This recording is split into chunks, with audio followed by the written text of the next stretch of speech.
Bienvenue dans la zone blanche. Le Real Madrid, deuxième journée de championnat, accueillait le Real Valladolid. Un match qui finit 3-0 pour le Real Madrid. On se dit que c'était facile. Pas tant que ça, pas tant que ça, pas tant que ça quand même. Le Real Madrid qui a donc fait quelque chose que nous on voulait voir parce que Bellingham était blessé. Un mois. Il est blessé pendant un mois et on s'est dit qu'on voulait voir Arda Güler sur le terrain. Parce qu'Arda Güler, c'est évidemment une projection pour le futur. Il faut qu'il ait du temps, il faut qu'il soit heureux à Madrid, il faut qu'il joue et il faut qu'il fasse parler son talent qu'il a déjà montré à l'Euro, en match de pré-saison. Donc, il faut profiter d'Arda Güler. On s'est tous dit que Ancelotti étant un peu classique, il allait mettre Modric. Eh ben non, il a mis Arda Güler. Alors, ça nous a fait bien plaisir de voir Arda Güler pour voir ce qu'Arda Güler va pouvoir nous offrir durant ce match. Le match est un match à sens unique, grosso modo, c'est une domination du Real Madrid du début à la fin, mais, on se souvient évidemment du match contre Mallorca, qui nous a fait vachement peur. On a un match, on a eu très peur, et on s'est dit, qu'est-ce qui va se passer? Qu'est-ce qui va se passer? Et très honnêtement, la première mi-temps a été une mi-temps pas très palpitante. Une action de but à la 8e minute, Rudiger qui met une passe longue pour Mbappé, qui arrive à shooter comme elle vient, et il arrive à faire un tir qui est assez correct, mais il y a personne pour récupérer le ballon, il y a personne pour rien faire, il y a rien du tout, il y a, voilà, c'est une, et ensuite il y a peut-être 2-3 frappes lointaines pas cadrées ou des choses comme ça, il y a pas grand chose, et c'est tout pour la première mi-temps en ce qui concerne le Real. Et on se dit que, bon, c'est un peu poussif tout ça. On voit qu'il n'y a pas beaucoup de passes, on voit que Vini, il arrive à rien faire, encore une fois, tout ce qu'il essaye, il le rate, il faut dire que s'il y a un joueur, il y en a un deuxième, etc., etc., on se dit que c'est pas ouf ce qui se passe sur ce terrain, c'est pas ouf ce qu'on voit, il y a rien qui se crée, il y a rien qui émane. Évidemment, et je vous le dis déjà, homme du match pour moi, je sais pas qui a été élu officiellement, mais homme du match pour moi, Valverde, il a récupéré des ballons, il a créé, bon, et en plus il a marqué, mais ça c'est après. Mais déjà d'entrée de jeu, Valverde, homme du match, comme toujours, un guerrier, un gars qui se bat tout le temps, qui travaille, qui travaille, qui travaille. Mais on sentait que ça manquait de magie. En fait, on s'est dit, il y a beaucoup de talent sur le terrain, mais ce qui manque, c'est des combinaisons, ce qui manque, c'est des passes, ce qui manque, c'est de créer quelque chose. Arda Güler s'est retrouvé un petit peu sur la droite, peut-être sa tendance naturelle, et il n'a pas fait de trucs spécialement, justement, qui ressortent des trucs où tu dis, ah, justement, il a fait cette passe, ce truc qui fait que. Et la première mi-temps s'arrête comme ça, et on se dit que, ouais, on n'est pas rassuré, et en plus, on s'est pas vachement amusé, on va pas se mentir. On se dit que, bon, deuxième mi-temps, tout de suite, on sent le changement. Ce sont les mêmes 11 joueurs sur le terrain, mais tout de suite, des petits ajustements comme Franck Garcia qui doit rentrer un petit peu plus à l'intérieur pour laisser l'espace à Vini. Tout de suite, il y a quelque chose en plus. Tout de suite, il y a plus de transition dans les passes, etc. Est-ce que c'est la fatigue, etc., peut-être, mais tout de suite, il y a eu ce petit changement qui fait que. Et le premier but est tombé. C'est un coup franc indirect, joué à 3, classique, un qui touche, l'autre qui arrête le ballon et le troisième qui frappe. Celui qui frappe, c'est Valverde. Genre de but que j'ai pas vu depuis très longtemps. Déjà, on le sait que statistiquement, les buts sur coup franc, il y en a de moins en moins. Et là, il met un tir qui rentre parce qu'il est dévié.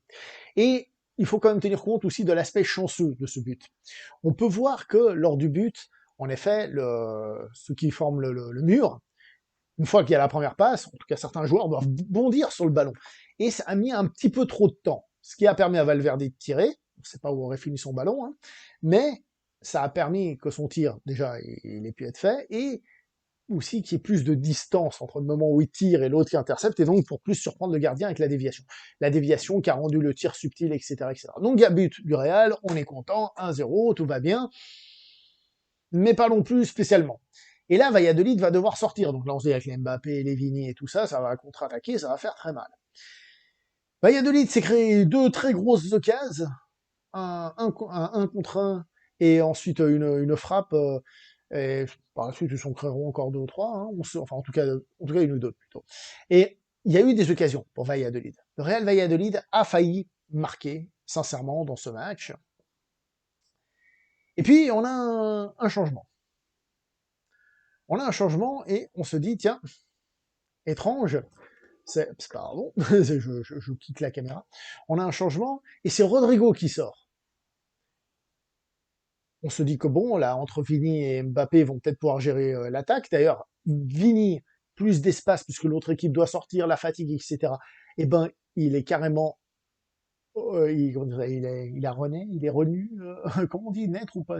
Je suis né, il est né, il est rené. Ouais, ça veut dire ça, il est rené de ses cendres, c'est dégueulasse. Bon, bref.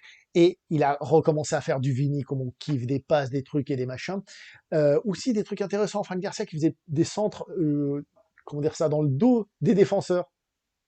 C'est le contraire, devant les défenseurs, c'est ça que je voulais dire. Moi aussi, je me perds, je renais, c'est pour ça.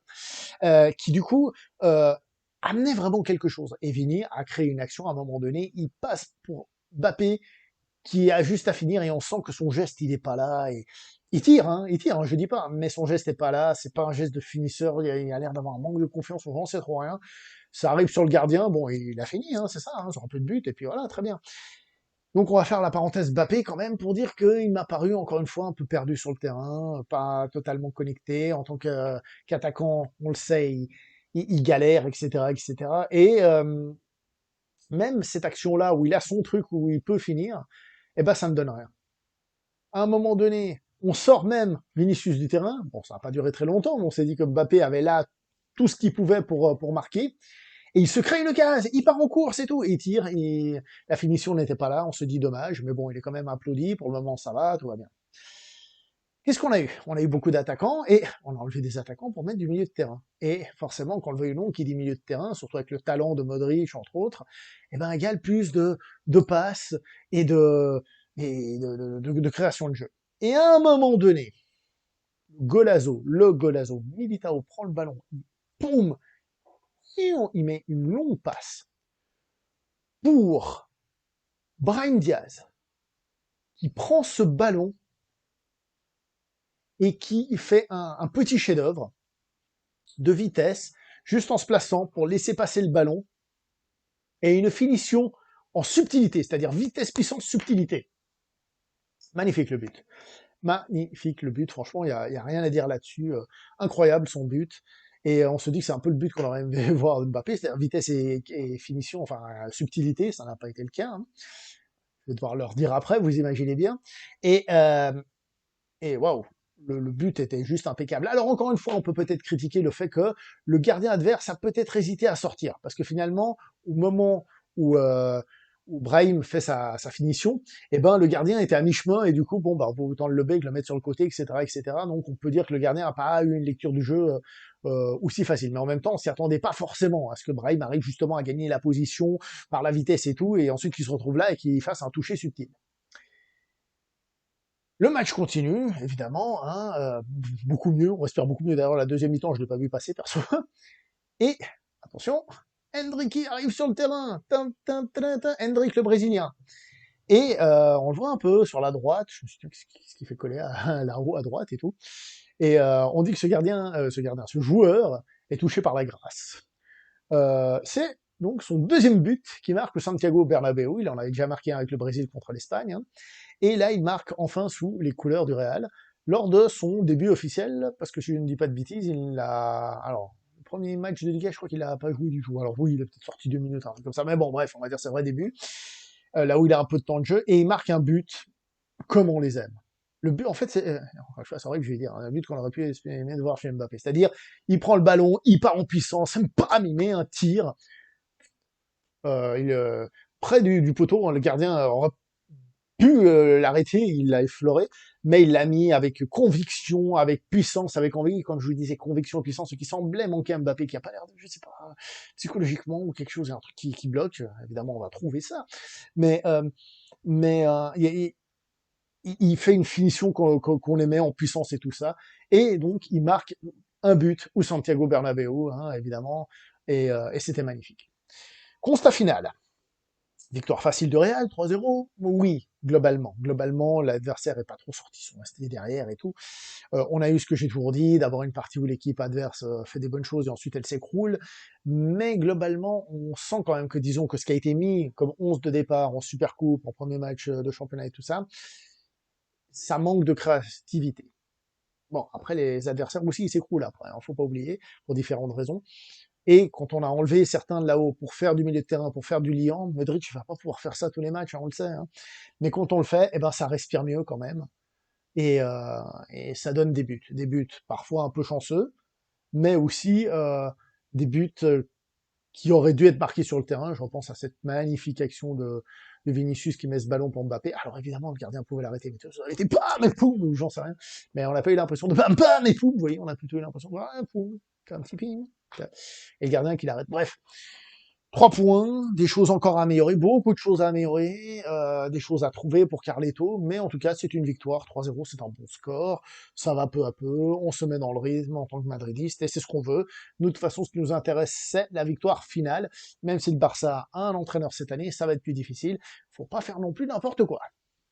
Allez, à la Madrid, et nada más.